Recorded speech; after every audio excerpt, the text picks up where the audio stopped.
Hey Waffle Gang, I do hope you are well. My name is Mark and today we're checking out some more relationship stories, and if you do love a Reddit story, why not consider hitting that like, subscribe, maybe that notification bell too. Let's crack on with today's first story.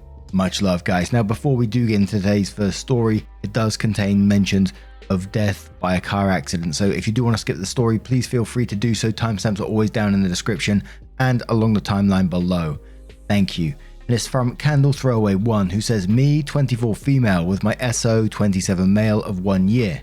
He destroyed a sentimental item of mine and sees nothing wrong with it because of the circumstances. Didn't mean for this to get so long, but it seems it has. Thank you in advance for reading. Me, 24 female, SO, 27 male, let's call him Eugene.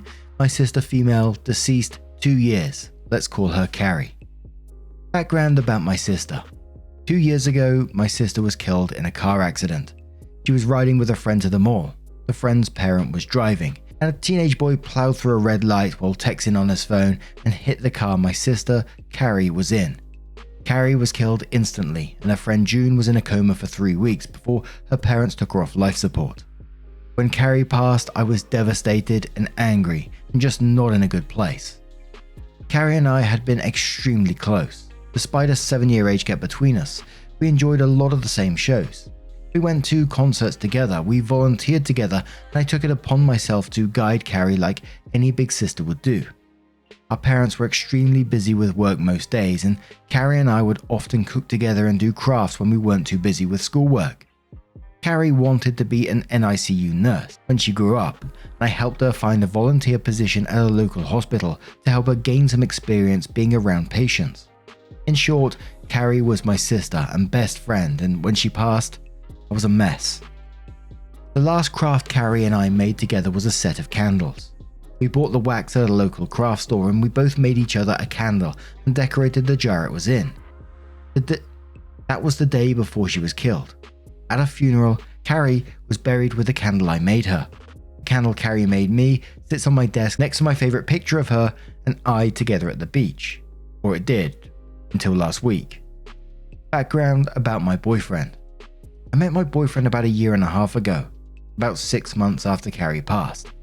I wasn't looking for a relationship, I was still grieving my sister's death, but Eugene came along and it was love at first sight. He was extremely supportive, let me cry on him when I needed to, didn't push me into getting over grieving or anything. He was an extreme gentleman about everything and very, very patient. After 6 months of seeing each other pretty regularly, we made it official.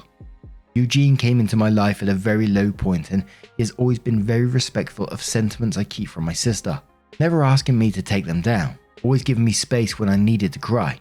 Eugene, along with most, if not all, of my friends and family know about Carrie's candle. There was a point after she died where I would take the candle with me everywhere out of fear that someone might light it or steal it or who knows what. The point is that candle was and still is a very important part of my life and something that my sister made for me and me alone. When Eugene and I moved in together about 4 months ago, I packed away most of the reminders of my sister and put out the candle and picture on my desk. I felt that this was a huge step because when I just lived by myself, I had pictures everywhere and a few knickknacks laying around from my sister. I wanted to make Eugene and I's home our home with just a small part of my sister there. Eugene understood and was very supportive. The issue. Last week we had a massive winter storm that knocked out power. We didn't have power for 3+ days. The power was knocked out at Eugene and I's house while I was at work, which did not lose power. Eugene texted me that he was going to light some candles and try to get a generator so we could have some of the power or at least be able to charge our phones or use lights, etc. Now we probably have 30+ candles in our house. I'm a huge fan of sales, and when Bath & Body Works has a candle sale, I stock up and get a range of scents. We have candles scattered all over our house. In the room where my desk is, there are no candles aside from the one Carrie made me. None at all, and there never has been. This room is also downstairs, where Eugene doesn't spend a lot of time. His desk is upstairs. When I arrived home from work last week, I noticed a bunch of candles burning in our living room. Safely. Always monitored and not near anything that could ignite. One of these candles was the candle that Carrie had made me. I burst into tears, and when Eugene heard me crying, he came out from the bedroom, where he was lighting more candles and asked me what was wrong. I was a wreck and couldn't get any words out. When he tried to calm me down, I shoved past him and locked myself in the room where my desk was and just cried. I don't know how he could be so stupid. He knew, and I thought he understood how sentimental the candle was and how much I cherished having a candle that my now deceased sister had spent time making with me just a day before she was killed. I haven't been able to speak to Eugene since it happened, Tuesday of last week. He has tried to explain why he did it, because he needed candles to be able to see, but I just can't wrap my head around it. He hadn't gone into the large candle stash I have upstairs right by the living room where Carrie's candle was, but went downstairs, out of the way to grab the most sentimental, cherished item I have. The candle was burning most of the day while I was at work and is now melted and pretty much gone. I do still have the jar it was in, but I can't look at it without bursting into tears. Reddit, what do I do? Eugene says it was an accident, but I just don't believe that. He said he was getting around to lighting the candle surplus we have upstairs, but just hadn't gotten there yet, after being home for up to 6 hours alone with no power. I am heartbroken. I feel like this is a major slap in the face. I feel disrespected. I feel like he disrespected my sister. I just don't know what to do. I don't feel like I can forgive him for this. Can or should I try to work past this? I'm going to start in the comments with 70ms who says this may be the wrong idea and it may not help, but as a sentimental crafter I have a thought. First, I'm so sorry about the candle. From what you said about your boyfriend, I think he just wasn't thinking. It might not even have occurred to him to remember that candles are consumable and the wax would melt completely away. Okay, on to the next step. Maybe a stupid idea. It's so clear that you're still grieving over the loss of your sister. You still have the jar. On her birthday or the anniversary of her death, if that feels right, make a new candle in the jar. Pick her favorite color or something. When you make the candle, pour in all the love for her along with the wax. Focus on that love when you're pouring. Think of the new candle as containing all of that love. Think of it now as something you made together. She made the vessel, you made the love. Just a thought, it may be cheesy and stupid, but maybe not. Opie says, I actually teared up at work reading this. I never thought to make a new candle. I really appreciate the idea and will definitely think about it. And quote, she made the vessel, you made the love, and then says, that really got to me. I'm not over losing her because she was the one constant happy in my life and it's been hard. I will definitely consider a new candle to show my love for her. Carsten Steele says, has he apologized sincerely or just blown it off? The magnitude of his remorse should be your guide in how to take this. If he was just an absent-minded dolt, yeah, a mistake, but a more deliberate action would have him showing little to no remorse. OP says he actually has not apologized but instead tried to defend his actions by saying he needed the candle for light and then moved on to saying it was an accident. But thinking back, I don't think he has apologized for it at all. Tipsy Magpie says, you've had a lot of good advice, and I just wanted to add, if you do break up with him over this, and I wouldn't blame you, make sure you put what is left of the candle somewhere really safe first. If he did it on purpose, I wouldn't be surprised if he smashed the jar or did something to totally destroy it if you told him it was over. Be careful. The fact he hasn't even apologized should be ringing some serious alarm bells. He should be absolutely mortified, and even if he is just refusing to apologize for a genuine accident, out of defensiveness despite seeing how devastated you were, that's unacceptable too. And Blade Spark says in quotes, Eugene says it was an accident but I just don't believe that. He said he was getting around to lighting the candle surplus we have upstairs but just hadn't gotten there yet, and then says, look, if this guy actually gave a damn about you and your feelings, he would be in tears himself over how badly he hurt you. He would be, oh my god, I'm so sorry, it was the stupidest thing I've ever done. I can never make it up to you, I am sorry. Not, what, it was an accident, no biggie. If he did it on purpose, he's a manipulative psycho. If he did it on accident, he's being an insensitive jerk. And either way, I would not let him off the hook for this at all. And I guess that's what got to me on this one, is just the lack of apology, the lack of remorse in this one, and trying to defend yourself. Yet, you know, there's a chance it could have been a mistake, right? But I would be absolutely mortified to make that mistake, and you know, likely, like that last one said, I'll be in tears myself about it, knowing how much I've hurt someone by destroying that item. But OP did add an update to the post. So OP says, a few people have PN'd me in recent days asking for an update, so here it goes. My original post was the day before Thanksgiving. Eugene and I had planned to spend Thanksgiving with my parents, but that did not end up happening. On my way home from work, I stopped at a local craft store to pick up some supplies to make a new memorial candle for Carrie. Thank you to 70MS, which was a user, for the amazing heartfelt suggestion. My parents and I spent a day remembering Carrie and making a new candle using some of the wax from the original candle. I also ended up purchasing a locket and having some of the remaining wax from the candle put inside, and the locket welded shut by a friend. On the evening of my post, I got home and Eugene said he wanted to talk. I agreed we needed to clear the air before Thanksgiving, so we sat in the living room and started to talk. I was not ready for what he told me. A few commenters from my original post seemed to hit the nail on the head in a way. Eugene told me that when we first met, he was extremely turned on by the fact that I was essentially a damsel in distress. I just lost my sister recently, was in a massive depression, I wasn't myself, and that turned him on both sexually and in a protective way. Over the past few months, I've started to become more myself. I got promoted at my job, I've joined a cooking class and have gotten out more. I definitely moved away from being a damsel in distress in the eyes of Eugene. He went on to explain that he burned the candle in hopes that it would throw me back into that phase because that is the only time he felt he was attracted to me. That's right. He's not attracted to me unless I'm upset, crying, and a damsel in distress. When I prodded for more information, he told me that everyone prior to me that he had dated had either just experienced a loss or was in need of rescuing. Eugene told me he was no longer attracted to me. He dreaded having sex with me because he could no longer be the hero that was rescuing me, which is what turned him on in the first place. He didn't like going to public places with me because I'd started to put myself together more. Like just not wearing a t-shirt and jeans like I did when I was depressed.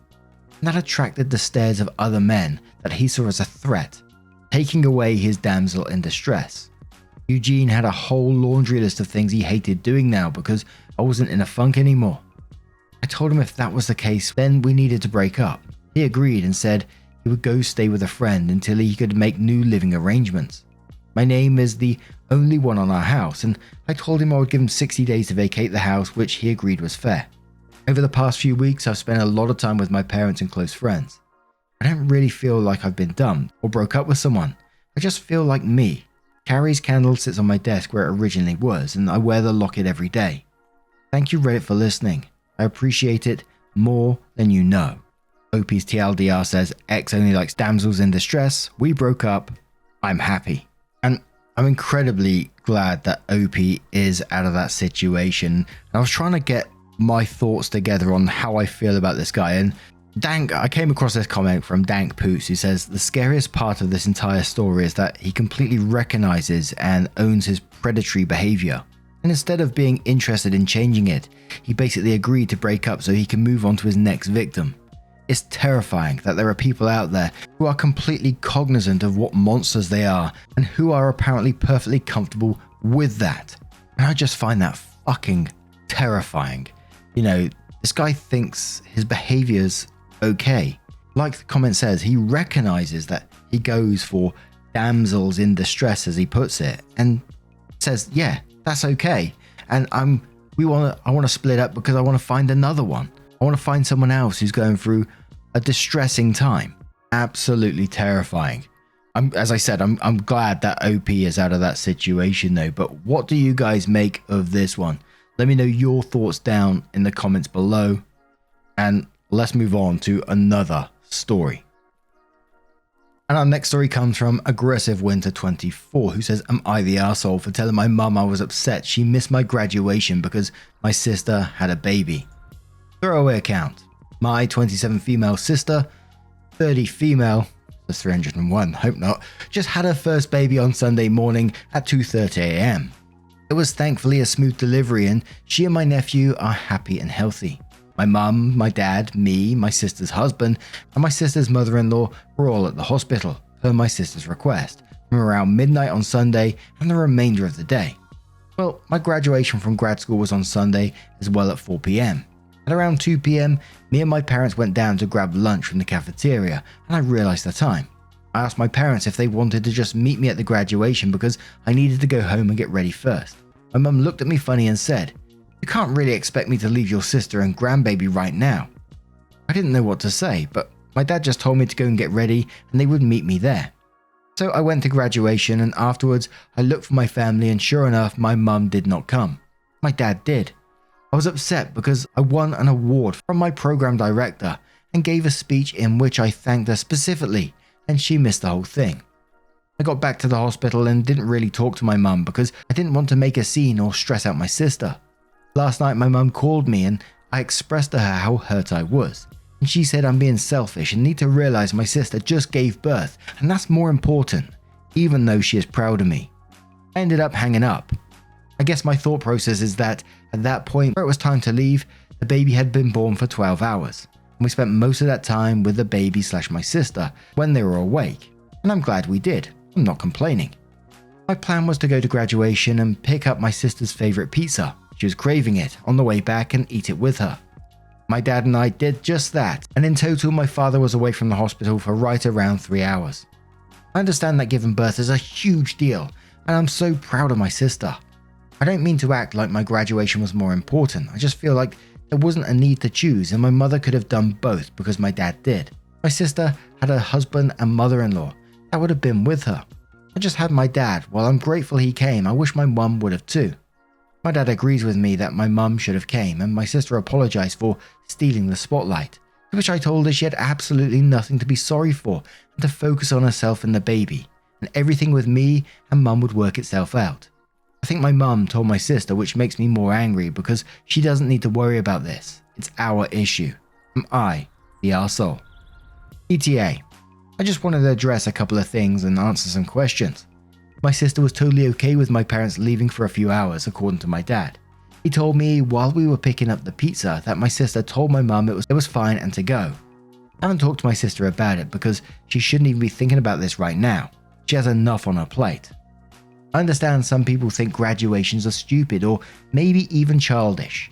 If I had just been walking across the stage for a few seconds and that was it, this wouldn't really bother me. I was given an award and gave a speech in which I recognized my parents, but mainly my mum because I am following in her footsteps and entering the same field she is in. It was special to me for her to hear me acknowledge her and to see me do that. Maybe that's still stupid to some, but it wasn't to me. Lastly, I don't know about any drama between mother-in-law and our mum.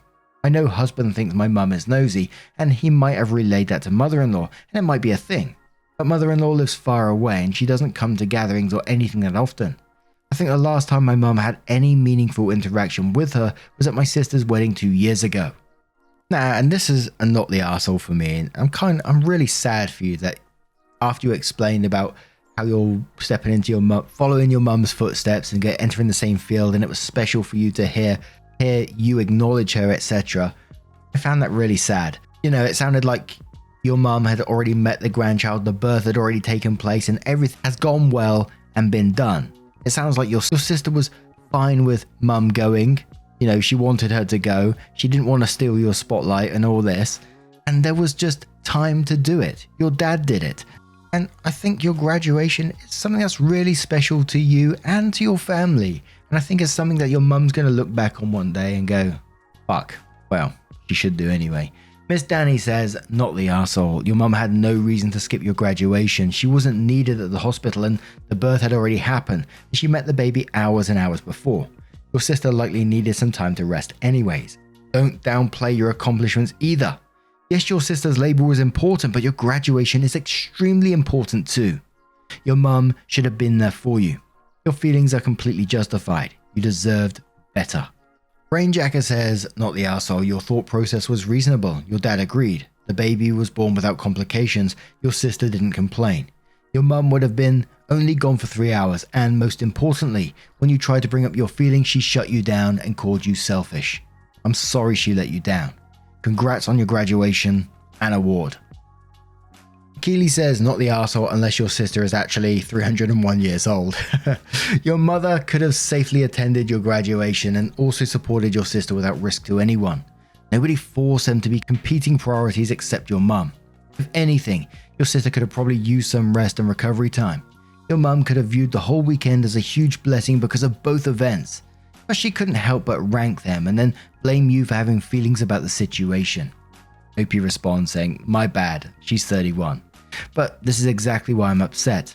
I agree that if push comes to shove and she had to pick, she should pick my sister, and that was something that was discussed all through the night. But she didn't have to pick, and yet she did. It makes me feel like it never mattered to her." Now, I'm not saying this is a good idea or not, it's just something that popped into my head, and I wonder if you can relay those thoughts to your mum. If my hypothetical child came up to me and told me everything that was in this post, that the following in the footsteps and how much it hurt and all this kind of thing, I'd be absolutely devastated. You know, you're not going to get that back. That event isn't going to happen again, and she chose to miss it. I would be absolutely mortified. But OP did give us a small update, and they said, "I want to thank you all for your kind words. My sister is at home as of last night, and she called me this morning after I posted and asked me to bring her some things, so I did. She surprised me with a graduation gift because she's the sweetest soul on the planet. She said that she and my father had a conversation with my mum this morning about how she needed to apologize to me. I haven't heard from my mum, but my dad wants the three of us to go to dinner tonight. Thank you all for your support and validation. It's given me courage to talk to my mum and without feeling guilty or silly. But for now, I'll be enjoying some baby cuddles while my sister showers. I'll be logging out of this account." Oh, and bloody onion ninjas are freaking all over the place again. Your sister sounds like an absolute wonderful person. Whatever happens, I do wish you the very, very best moving forwards, and congrats once again. But now I'm going to turn this one to you guys. What do you guys make of this situation? Let me know your thoughts down in the comments below. And just a huge thank you from the bottom of my heart for getting involved in today's stories. Your love, your support, your time always means the absolute world to me. So thank you so much, and hopefully we'll see you in the next one. Take care and much love. Yeah, man, I remember being so naive when life was good, weather and palm trees. Back in the day, you were everything I need. But then along came a time when you crushed my dreams. Oh yeah, you played me like a fool when you made me believe that the line between love wasn't thick enough to read. Oh yeah, you see we in despair, crime everywhere. You're selling false hope cause you just don't care. Nah, you just don't care. Nah, you just don't care. You just don't.